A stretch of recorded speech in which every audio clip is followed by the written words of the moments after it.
Good morning, everybody. I yesterday I was watching. My husband and I have been rewatching the entire Designated Survivor series. It's excellent, excellent. We're in the third season. That was the last season. The first season has 21 episodes. The second season has 22, and the third season has 10. And it's like watching it for the first time because a lot of stuff I don't remember. We only watched through it one time, and I'm not even sure we watched the third season, honestly. Um, but it's really good. And uh, when I got up from the recliner after watching a couple episodes, I felt this pain in my hip, my left hip. I've never had any problems with that. And now, that's the leg where I've got the broken ankle, the broken knee, and leg higher and all that. So, of course, the left side. The left side's always a problem. I'm just kidding. Usually it's the right side too, but my right knee's been stiff, so it's like my hip on one side hurts, my knee on the other side's really stiff. But I wasn't used to that. So before that even happened, it was fine early in the day, and then later it wasn't. So I don't know what I did. I really have no idea. So I had already had in mind that this morning I was going to get on my hiking boots, which I do every morning pretty much anyway, and go hiking in the pasture. And I was going to take one of my husband's walking sticks. He has a walking stick. He has walking sticks. He makes walking sticks. He takes the trees. He debarks them. If there's any bark on, he gets the basic shape, and then he sands it, and then he stains it and varnishes it basically into a walking stick. And so I was going to do that. Well, this morning I could barely move. It was horrible. So I thought, no, I wanted to do this yesterday, so I'm going to do it. And my husband said, oh, here, he went and got me a walking stick. He thought it would be just the right height for me. And as soon as we did the barn chores, I said, I'm going to go in the pasture. And so I went out there, and I did a long trek around. If you go all the way down to the bottom, it's like 100 feet lower in elevation at the bottom of my land than at the top. And if you go all the way down to the bottom, and you go down all the different trails, especially now that it's been bush hogged pretty well, except for not all of it has at the bottom, but enough trails that I can walk, it's a pretty good little trek. I did find a giant yellow jacket nest in the ground, big open one. I got to go down there and take care of that thing. But I walked, and I thought about these people in North Carolina that are basically being left to fend for themselves. In the end, I think they're better off without the government. This entire thing has proven to me that, I'm getting sun, it's proven to me that we're better off without a federal government. We need a national military to defend our borders, not to send anywhere else. Let them sink or swim on their own. I don't give a flying fig about Ukraine, Russia. Let them take care of their own business. We've given them enough to let Zelensky's wife go shopping in Paris. But I kept thinking, isn't this the interesting timing? That all of a sudden the federal government's out of money to help. Now the FEMA website says we have plenty of money. Mayorkas said otherwise. They have plundered the FEMA money, the funds for natural disasters, and hello, this is a surprise. Hurricane season comes every year, and some of them are really bad, like this one. This one's going to go down in history because it destroyed a big part of the South. Playing right into their hands. They want the South dead. We're full of Trump voters here. We're full of traditional family values. We're not all a bunch of hillbillies and rednecks. I'll tell you what, I'd take one of them any day over a Washington type. At least they'll tell you what they think, and you won't have to guess. Well, I thought, how are these people going to vote? There's no way they're going to get the polling places back up in time. Oh my gosh, the sun, I gotta move. Hang on. I guess I'm going to have to do the rest of standing up. At least I'm out of the sun, which is coming right at me from over there. It's early. These people in the South, in the mountain areas, are traditional people for the most part, which means they're also mostly Trump voters. And I got to thinking, how is this timing is so convenient. How are the people there going to vote when they're barely surviving? The polling places don't exist anymore. They've been washed away. And either people are trapped, they can't get out, or they can't go past a certain point. And I rarely have a good solution for big things like this. But my husband and I were talking yesterday, and we have a solution. It's not perfect, but it'll go a long way toward making this election actually happen. Mobile voting trucks with Starlink. Elon Musk will provide the Starlink. I have no doubt. He's already given that area 30 days free Starlink. Okay, so, and it's not the fastest internet in the world. It's not the best internet in the world. But if news trucks can run around and they can have computers and their whole equipment powered up, and they have satellites for communication, why can't the government do voting trucks like that? They have to have their ID to vote, obviously. And most people, their ID is right with them. And even in a flood, they probably have ID on them, or they grabbed it as they left. If it wasn't just, so fast they couldn't see what was coming. So why not take voting trucks into that area? Go as far as you can. Even if you can't get into the town, what if you take them as far as that they will go? Set them up. Tell the people when they're going to be there. Spread the word. The townspeople will spread it for you. Spread the word that the voting truck is at this location, if you can even find the location you're at. And they can most of them can probably hike up there. Most of them who are actually able and not injured badly, and they have the ability to hike on a walking stick maybe, they can hike up to the voting truck and they can go in there and vote at the mobile voting polls. This is a good solution. I've not heard anyone say this, but we thought this is perfect. The news media can do this. They can go anywhere with all their equipment and their computers. Why can't the government send voting trucks? Same rules apply. You have to have an ID. And I know some people have lost their IDs and they've lost everything. And some people, that's the last thing they're thinking about right now is voting. Even though they intended to vote, they planned to vote, and now they're home floated down the street and they have nothing left. But I've seen people being very resilient, and people who have nothing left are helping other people. Because they're like, well, what can I do for myself? I can help somebody else. That's what I can do. I think this is brilliant. So this morning, I wrote my representative, who is Andrew Clyde, about this. And I said, this is probably the most important election in my entire 68 years of life. And they are trying to make it so that the Trump voters cannot get out. They are purposefully, in my opinion, leaving these people stranded. They're allowing people to die for their sick murder-for-profit scheme. And I can't think of anything more cruel. I can't think of anything more cruel than today's Democrat. Cruel, soulless, unfeeling Democrats. And all Harris can talk about is getting aid to black and brown communities. What about people who are really in need?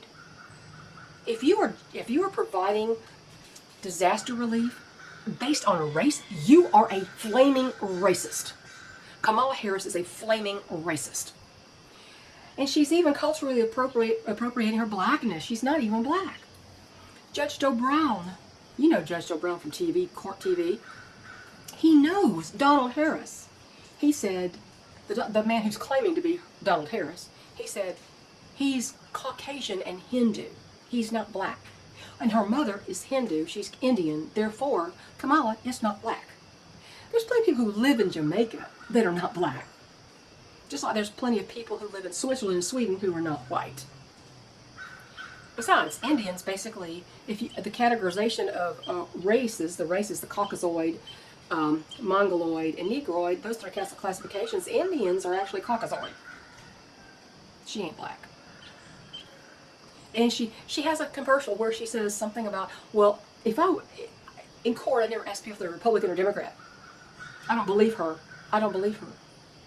That's all she cares about now, is if you can promote her agenda based on lies and deceit and illusion. So the racism is coming out. Glenn Beck. You can watch this video yourself, but Glenn Beck and Corey Mills, Representative Corey Mills, they took a helicopter and they went to rescue people. They were rescuing a woman who had a terrible leg infection and needed antibiotics, and they were airlifting her personally to a hospital. And Glenn asked the pilot, he said, if you were to drive, it took him like 23 minutes, I think. And he said, if you were to drive this, how long would it take you to get to this hospital from here? And he said, well, normally maybe about 2 hours. He said, now, maybe 5 hours? Because everything's blocked.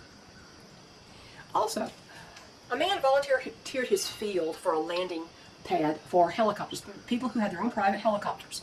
Not the military, not anything, but people with their own private helicopters doing whatever their civic duty to help the communities. And they were landing, coming and going from there. And a guy from the government showed up and said, well, you can't do this. You got to stop this right now. The FAA doesn't know anything about this. And the man in charge just happened to be former Special Forces. And he said, you know what you need to do? You need to leave. I have a helicopter about to land, another one about to take off. So you need to leave. He basically told him to get the hell out. This is what we need to be telling the government. Pound sand. You don't want their help. Their help is biased. I don't want their help. If they show up to help, tell them to get lost. That you don't need a federal government and you don't need them. They can just go to hell. Basically, that's what you need to tell them. This $750, it's not what it seems. Even though it sounds sucky anyway, to give $750 to a household in this kind of devastation, who their house might not be standing anymore, they're only giving it to people at low income levels and who don't have homeowners insurance. You think insurance is going to help them right now? No. That's what disaster relief is supposed to be, for the right now. And you have to go online to apply for it, and they don't have the internet. Cute little coincidence there. I'm telling you what they're hoping to do. They hope these people will die. They hope these people will stay buried. They're going to let them stay buried so they can't vote. Because this is Trump country, people. The mountains here, all the way up through Virginia, that's Trump country. Glenn also said, in all that airlifting stuff they were doing and rescuing, he said he never saw a FEMA truck. And they were driving around finally after days of this, and then he said, wait, I saw a FEMA truck. And they were saying, no, you didn't. He said, oh, yeah, it's behind a building. So they go and look, and behind a building, hidden behind a building, is a FEMA truck with the big satellites, the communications center. And the guys in the little vest, you know what they were doing? They were out under a tree playing cards, fiddling while Rome burns. While people die and bodies are floating around and piling up in people's yards, they're sitting there playing cards. FEMA is. Also, when he was talking about these flights and everything, and the woman whose leg was very close to, it was in danger. You know, she had to go get the antibiotics at the hospital. I don't know if it was her son or he said it was her grandson. That was her grandson. And his grandson came over to him and says, well, you look familiar. He said, oh, hi, my name is Glenn. He goes, Glenn Beck?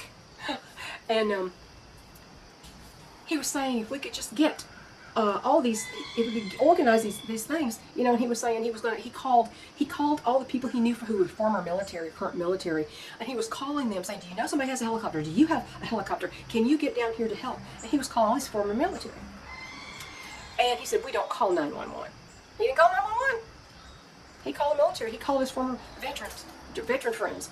And he said, Glenn said, I'm gonna go on my show and I'm gonna tell them. He said, I want to tell you that people love you, they care about you, and they want to help, and they're trying desperately to help. And he said, well, can I tell you something? And he said, well, I thought he was going to say, well, thank you, or that's so nice, or something. Well, he did say that was so nice, but then he said, can I tell you something? And Glenn said, well, sure. And he said, I hope I'm quoting right. He said, you tell everybody, even those that don't, even if you don't care about us, we can damn well take care of our own without your help. And Glenn said, I love you. So this is the attitude. This is Americans helping Americans. This is when human nature. This is the best of human nature. This is the best of the best. People helping people. The people that can help. Some people can't. They can't help. I can't take off to go north, just north of me. I'm almost in North Carolina. I'm less than a mile from the North Carolina line. I could be up there, and I could be in Asheville in less than 2 hours. But I can't leave my husband. He's a disabled veteran, and he has a homestead to run with this livestock to take care of. And, you know, here I am with joint issues because, you know, I ain't no spring chicken either. I'm healthy, and I can do a lot. I'm a pretty good workhorse. But the kind of help these people need, they need more than me. And they, you know, my husband just can't. He would if he could. A neighbor can call him and say, can you come help me? And he would go in spite of his pain. If he could walk at all, he would go. And we don't ask if they're Republican or Democrat. If somebody needs help, you don't ask that. You don't say, well, are you voting for Biden? Because, you know, if you're voting for Biden, I can't help you. What decent human being would ever say that? But this planned lack of a response from FEMA, who has this lovely thing on their website that says, well, is it all the misconceptions and misinformation about FEMA? It's not misinformation. We heard it right from Mayorkas's mouth, that you have spent all your funds and you don't have enough for this storm or the next storm that's coming. Misinformation. Guess what? The rumors are true. They're not true. They're the facts. They're facts. One woman who's helping with the efforts, she's driving and she's saying, I'll tell you, this is a direct quote from FEMA. You can consider this a quote. We don't have enough resources up here because all of ours are at the border, the southern border. So get out if you can, but we can't help. What are you doing coming up there to play cards under a tree? Apparently. This is why I keep saying self-sufficiency is the enemy of government. Self-sufficiency is also your best hope. It is your best hope. Walking down there, I'm almost in tears about the cruelty of the demons that would allow these people to keep paying for illegals to come in and rape our children and steal and vandalize and suck their resources, but you won't go out there to help Americans who are buried under debris and mud, and half their family is dead and laying in the yards and laying down the road. You won't come help. They told a hospital, local hospital, well, you're going to be the morgue, but we're not going to send any refrigerator trucks. Stack the bodies. What?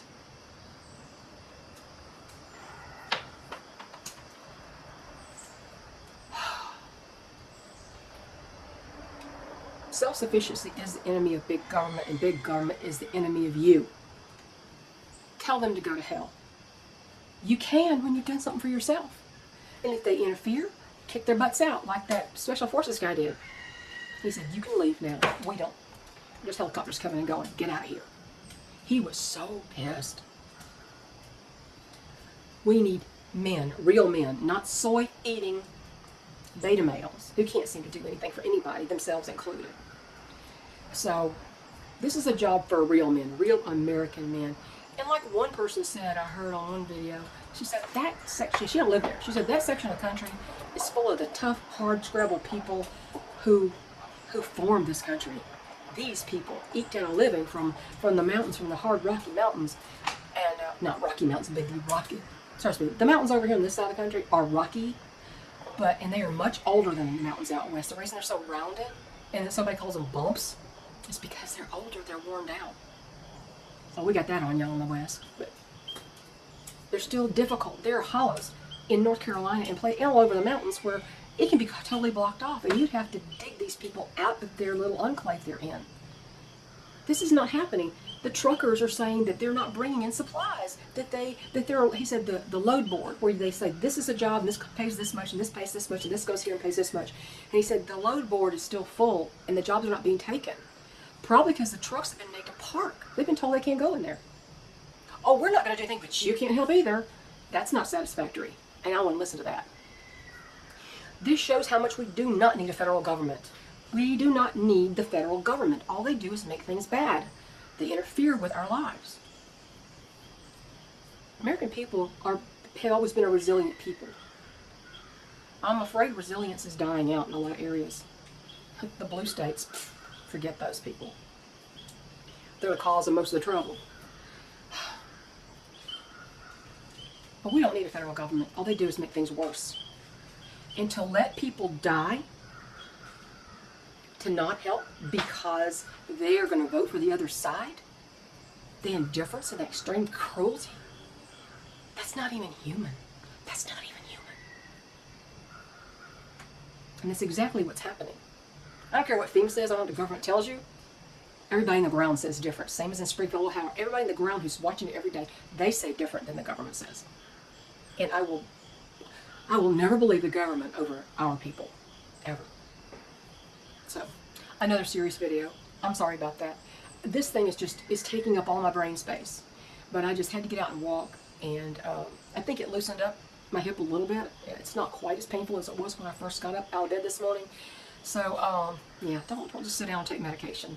Walk it off. As I used to say, you have to tell the kids in the little baseball, when they got hurt or something, it's like, walk it off, throw some dirt on it. Just throw some dirt on it. That's what we do around here. We throw some dirt on it and we walk it off. So, take care, everybody. This week should be interesting. Mobile voting polls. Write your representative. Tell everybody you can. Pass the word. I have not heard anybody say this, except me and my husband yesterday when we were talking to each other. Mobile voting units, just like the media trucks. That's the answer.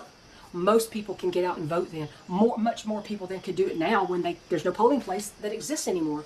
Their town is wiped out. There is no more town, and they can't get out of the mud themselves. So, mobile voting trucks.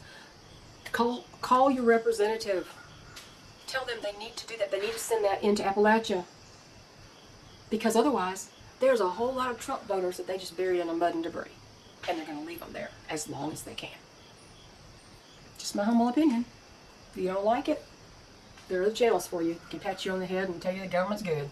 Bye, y'all.